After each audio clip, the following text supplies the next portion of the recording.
just a warm-up after the break. I hope everybody's awake. I will try to put you off, wake you up actually, not put you off to sleep. So that's the goal here. So, hi everyone, once again, my name is Amit. I am TikTok client partner at Httpool. My background is mostly into business development, marketing, advertising, also worked in design, also worked in programming a little bit. So I want to pull that down into what we can do for UA. Let's see how that cocktail works out. So in the next 40 to 45 minutes, I want to see and share the experiences that we've had working with clients and some best practices if you're already starting off. So probably just a quick raise of hands if you've used TikTok for ads before. The question doesn't apply to TikTok team. Just used, yeah, just so any basic experience. Oh, so it's divided roughly half-half.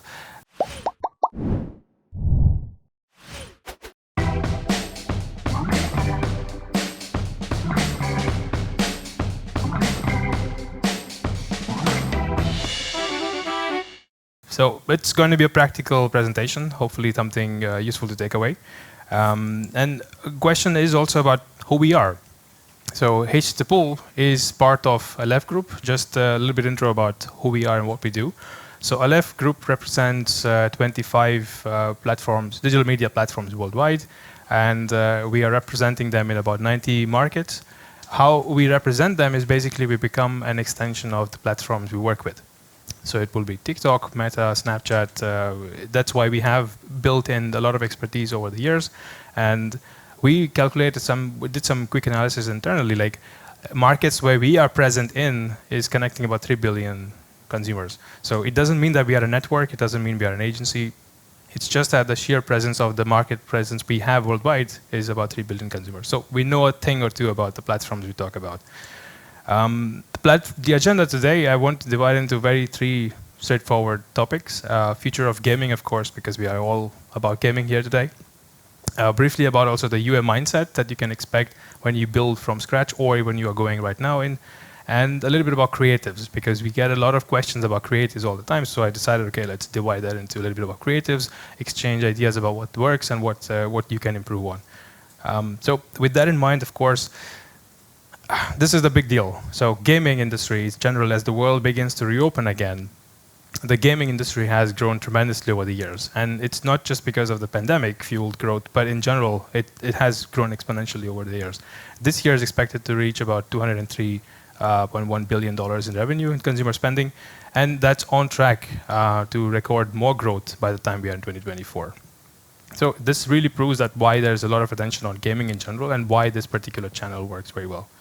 And if you look at the growth overall, and if we are about to zoom in why it matters more, is because the majority of the growth, about 50% of the market share, now is taken by mobile users. So this is a big growth.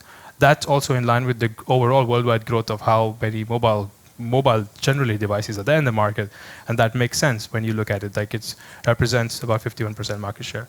And what that translates into is about this. $103 billion mobile revenue just from mobile gaming, and that's a big deal, and that's growing substantially.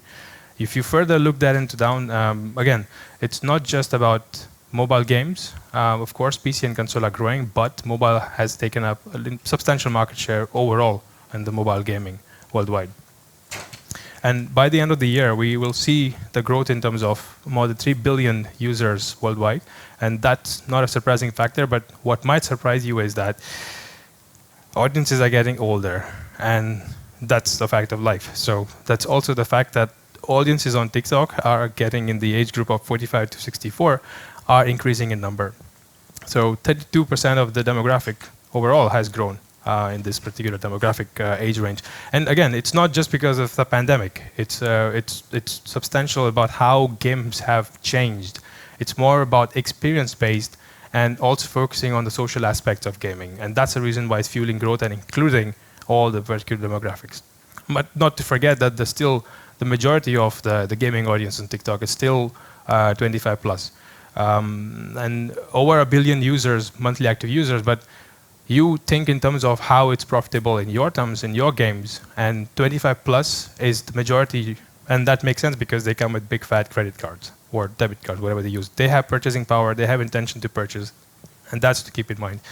Another factor about TikTok we hear also about is the unduplicated audience. So I'm not going to talk too much about the platform in general itself, but just to give an idea why it makes sense to talk about it, because the audience there is unique.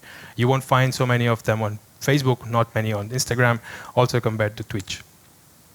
And a lot of independent studies were done which showed that half of the gamers that they studied were anyway on TikTok. So this begs the question that what are we doing about it? And that will be a very brief analysis of what the future of gaming and generally the market for gaming is looking like. Now we can deep dive into the UA part. With that context in mind, it's important to know this context because if you build the strategies without knowing the processes, it's important to keep that in mind that you have a framework around it. So that's the whole point of this particular section here. And why, you may ask, why is this becoming more and more important? TikTok in general as a platform is a reflection of reality. What you see on TikTok is what general consensus is all about in people, and that's what they're relating to. And it's becoming the fastest growing entertainment platform in the world. There are many reasons for that.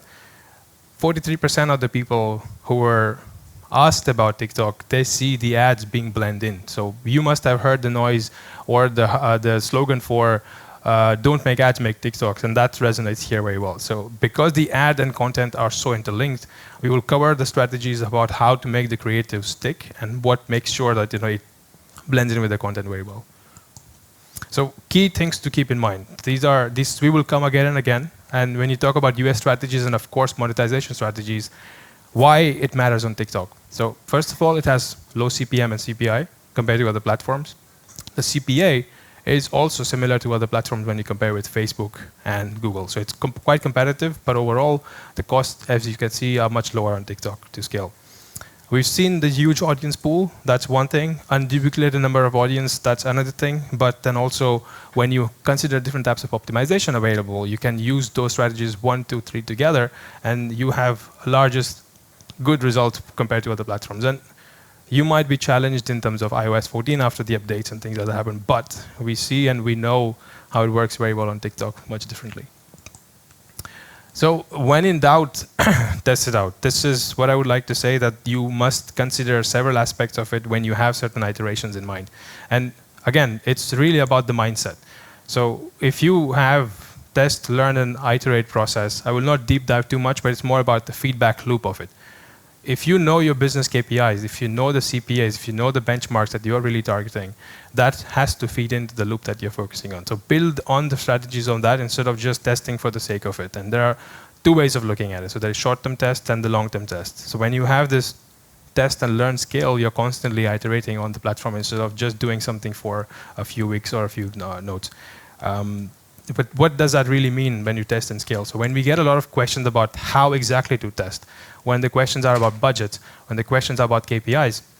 So excuse a lot of text here, but I think it's relevant because there are no other ways to do this.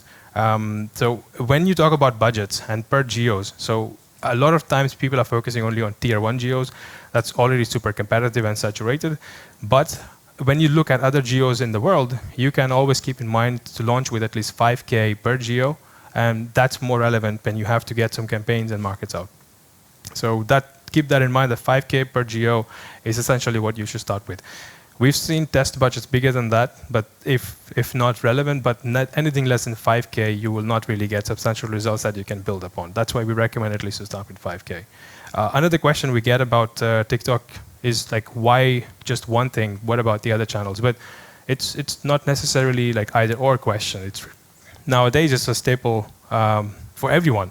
So test TikTok along with other channels, Facebook, other channels that you're working with, and see the results and compare and work with that. So when you have also talking about the creatives, how many creatives to launch with? So we've seen results with one creative, but that's never recommended. That's why we say at least start with 5 to 10 for the initial launch. Anything less than that is not giving enough results anyway. So prepare for the best creatives from other traffic channels. We will show you how exactly what you can do here. It's not about building anything from scratch. If you prefer to build everything from scratch, that's great. But if you know the creators are working on Facebook, Google, any of the platforms you work with, you can bring that into TikTok and build from there. So it's not necessarily just to build here from scratch, but you can build in from what's working from other platforms. And use automated.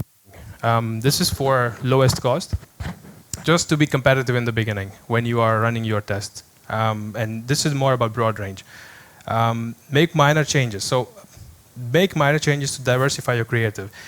Again, audiences on TikTok are looking for variety. So if you have a few creatives, if they're not going to engage with the same thing they watch over and over again, you see the same ads on YouTube, it's the same thing which repeats to you 10 times. There's nothing creative about that. That's the same ad. But on YouTube, on TikTok, you can change a lot of things in the same thing. It might be the same brand, but that's what people connect with, and they will resonate more with that.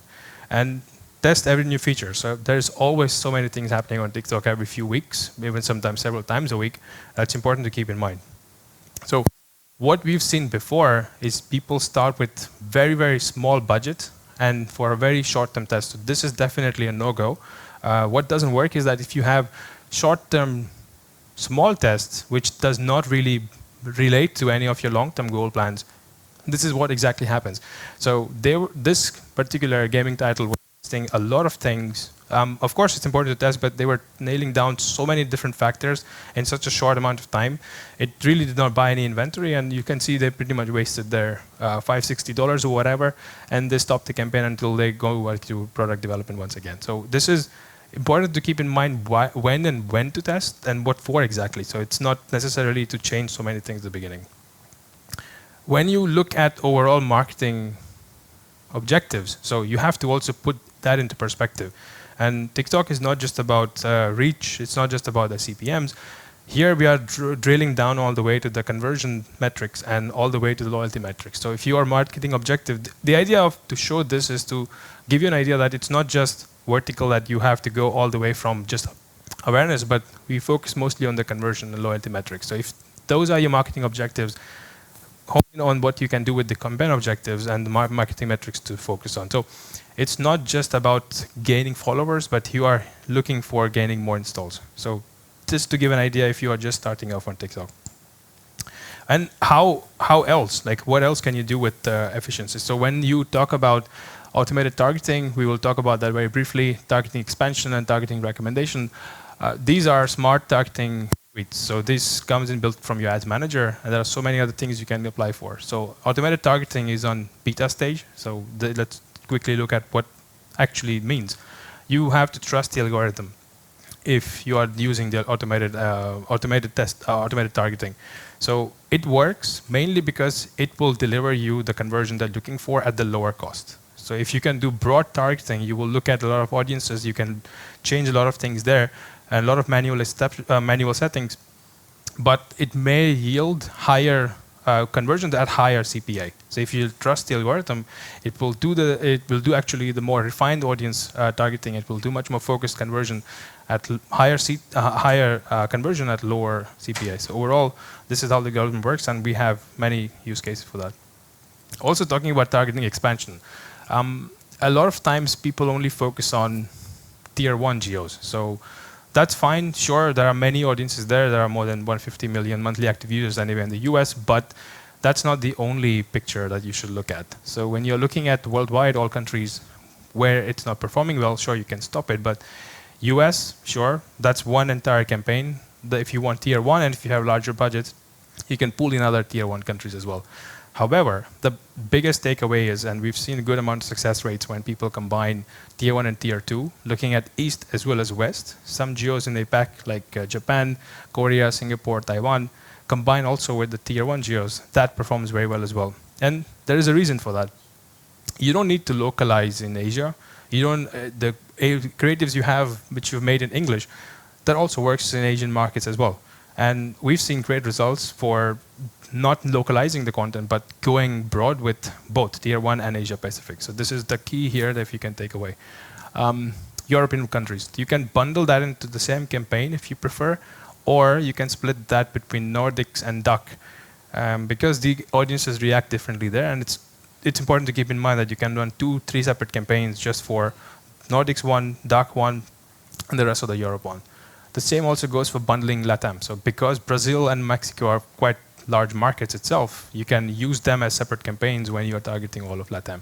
And it goes without saying localization is important for MENA. So all the Middle East and North African region, they have Arabic speakers, and if the localization works very well, that's the key that you can launch in one single bundle instead of individual country-specific targeting. So when you have this targeting expansion working, in general, this is very important to keep in mind. Some things also to keep in mind is about what really doesn't work when you change a lot of things. So when you are just testing out, you have to rely on the algorithm to deliver you 50 conversions to pass a learning phase. We will see what exactly that means. But if you keep changing a lot of things in the bidding process frequently, that this is actually what happens.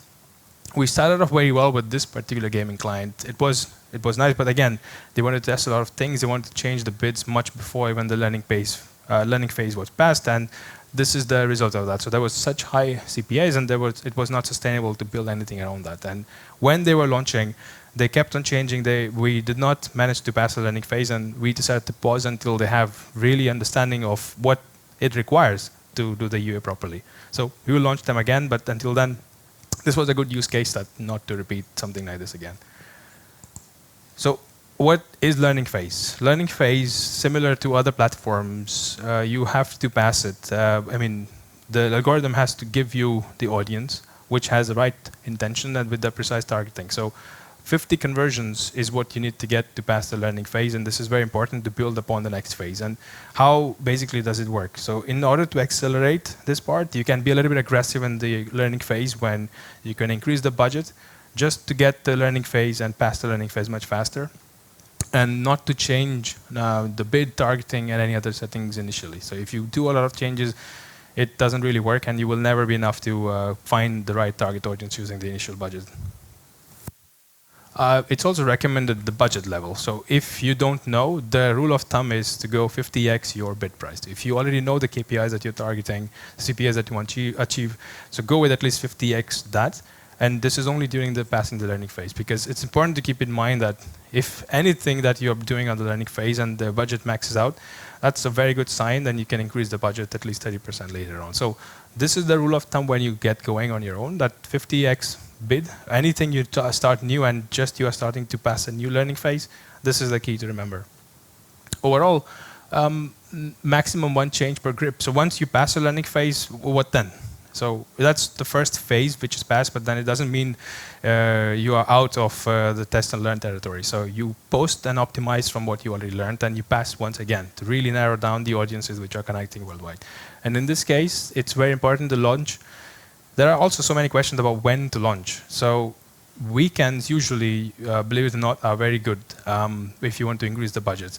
And also on Thursdays, if you want to launch any new campaigns, that's better to top up or recharge around that time, because it performs very well during the weekend. So any changes during the weekdays, sure, you can do that. It's not that you cannot do it, but ideally for gaming, it performs very well when you do on Thursday or Friday, because weekends are usually more leisure time and there are more conversions around that time. So putting all the things that we've been speaking about into perspective, like what doesn't work and what a learning phase ideally looks like, there's also thinking to, like, this is also a very good example from a client which we launched very well, and they only focused on one platform. So when you have good title, or at least you are sure that it's going to work, and you already have done your homework, when the learning phase is already going on, don't just focus on one platform. So as you can see, we can focus on maybe the red line first. That was mainly when the client said, we want to focus only on Android. We will not do anything on iOS, they said. So for the first month, we were trying to convince them, let's test something on iOS, and it might work. It will have different result. So finally, we decided to launch, and it turned out to be much better performing than the Android one. So that was the first month when we passed, but then overall, now they are performing very well on both, and we will scale them even much further. And this is worldwide, not just main tier 1.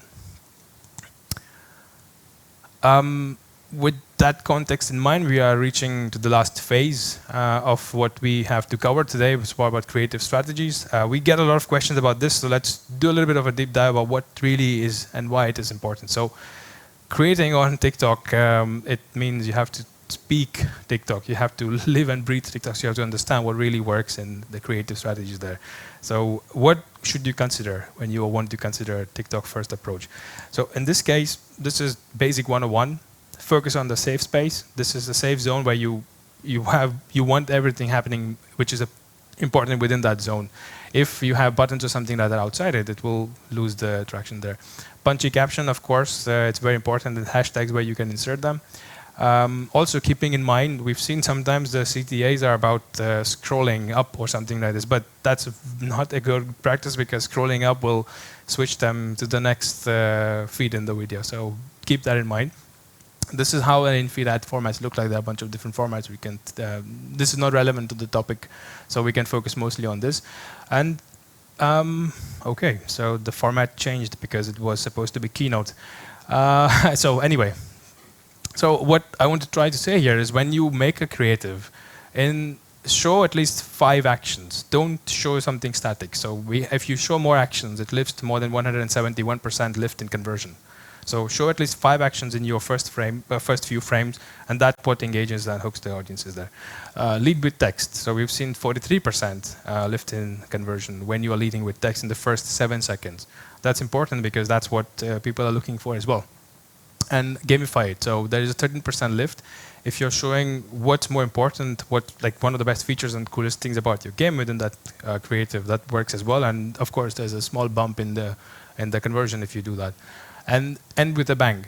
So when you create a creative, and since the attention span of the audience is so small, so 9 to 15 seconds usually works very well, your hook becomes your targeting. So when you open with a good hook in your game, you also have to close with a good hook. So if you end with a bang of about 47%, like it shows clearly what the engaging player will be and what they will get out of that. So this is what they get out. And ending with the bang for the hook is very important because you start and close on a high note. A bit more about the creative strategy, about what you should consider as well. Fatigue. So it's overwhelming to keep producing content, and it's obvious so, but how and why it's important to avoid the creative fatigue? Because Nielsen, according to Nielsen, this was an independent study done, and they said 47% of the sales lift in your advertising is because of the advertising compared to any other element in your ad. So that's very important to keep in mind. People, if they engage with the ad in this particular platform, it's important that you serve them different content. Because if you keep that in mind and if you think about it, TikTok was made not as a social graph, it was made on a content graph. So people go to TikTok to see something new, something fresh. If they will be served somehow the same content all over again and again, they will really not like it. And that's very important for them to have variety. And also to keep in mind how and what you can think if you're just getting started when you want to produce different kinds of content. So if you're just getting started, like we said, you can repurpose your existing materials. If you have something from Facebook, Google, you can bring it in. There are automated features that you can use, and it already goes like that. So there are different ways to look at it. If you think in terms of format, of course, full screen vertical sound on works very well, but you can repurpose what you have. Later, you can think about using creators. The thing here is that there is a big notion about user-generated content. So if the UGC is working very well in different formats and your client, your users are producing content, you can use that to boost in your ads, in your advertising, and people resonate that with differently. And third stage is quite advanced level when you already have beyond your in-house marketing team, but also leveraging existing creator TikTok marketplace. So to have a frequency and scale upon. So also summarizing the list of creative advices, what we have is, again, use what you are seeing, what's working on Facebook and Google. Don't hesitate to use it here, repurpose it. Then test different types of music and voiceover. So it's also a fact that TikTok is also a big deal for music discovery, and people actually enjoy it. So music also plays a very important role in your creative. So when you have that, test different things. Anyway, the best practice is to always have full screen vertical sound on. This is by default. However, don't shy away from using different formats. So if it is HD, feel free to use square, feel free to use landscape mode. This also works well because audiences are used to seeing their feed with vertical format, and if there's something which is different, that catches attention, and we've seen high click-through rates when the formats are either square or landscape mode, provided, of course, they are high definition. Test different Spark ad versus non-Spark ad. So Spark ads basically are using your organic content and then boosting it with ad budget. So basically, if you have either your profile page content or your other community content, if you have something that you would like to boost more, you can use Spark ads as a feature, and then that really connects very well because it's more organic content plus it's boosted with your advertisement. So that's the best way to look at how you can leverage UGC and monetize on that. And then also non-Spark ads basically is just the ways of targeting normal ads.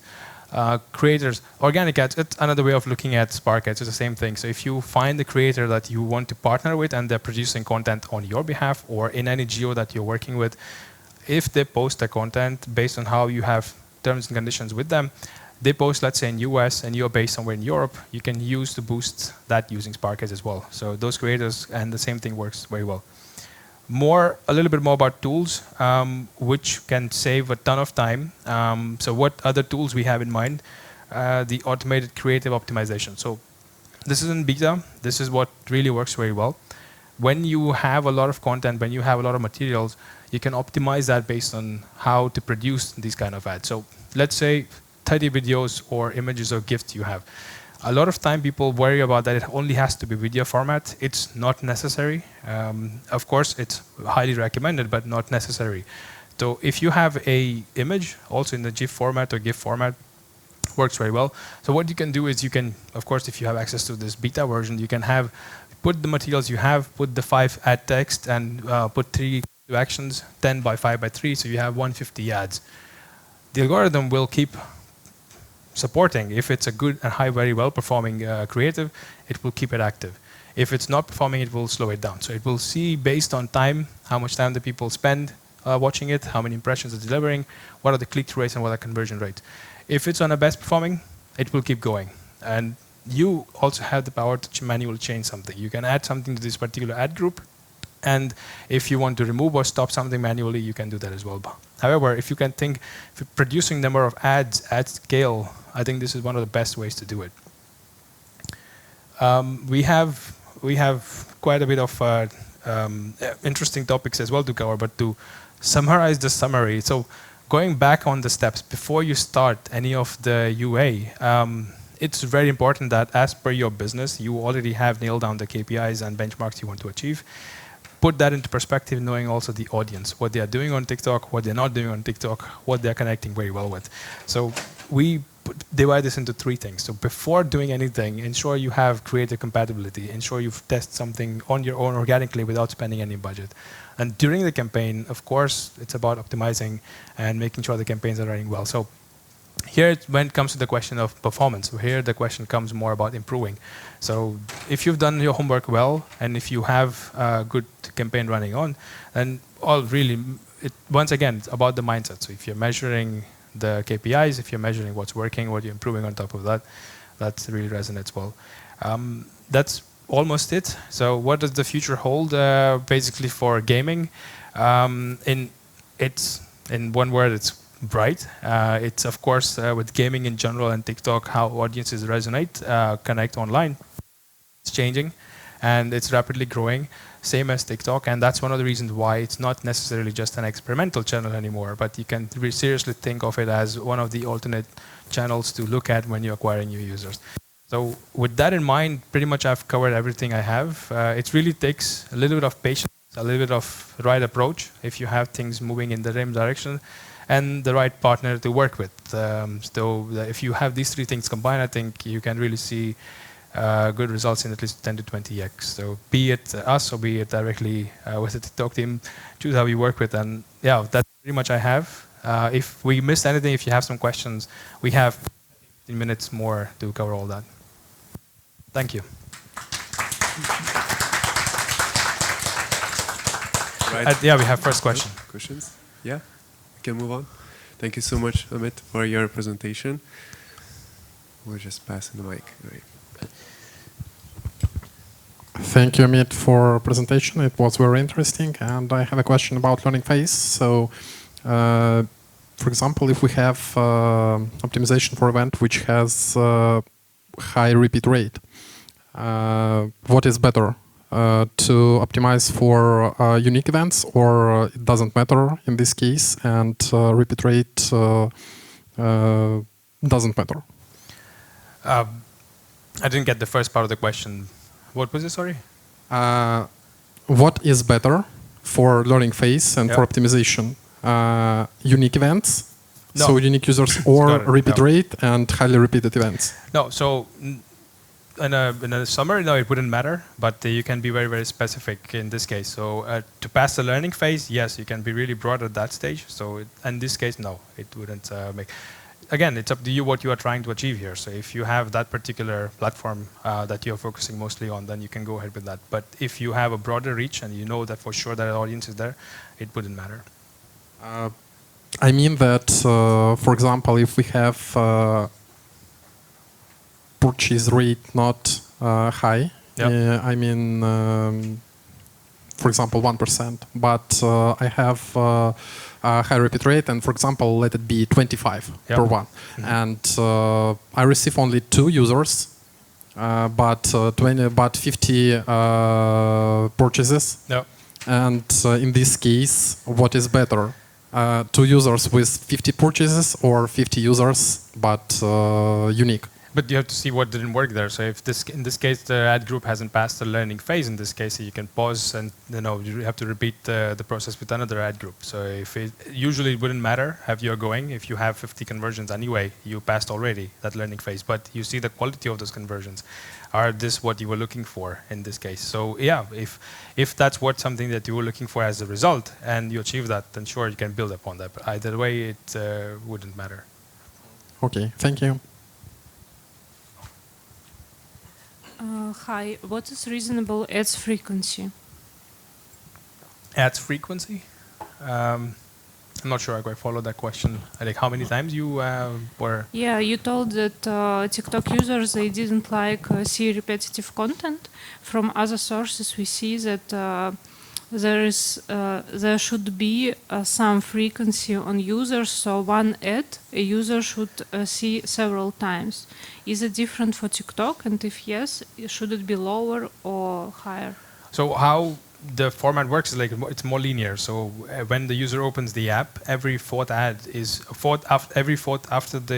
video is when the ad is delivered. So if in terms of frequency, that really depends on how it would blend in with the content. So if you can increase or decrease the frequency depending on how the ads and creators are performing, that really would matter in that case. But it's quite linear. So you scroll through, and after every 4th video is when they will see the ad. And the frequency would depend on what the ad is. If it's the same repeat ad, they will really not like it. So if there's some change in the ad or some different ideas in the creatives at a different angle, that's fine. Yeah. Okay, then I guess we can wrap it up. Okay, thank you.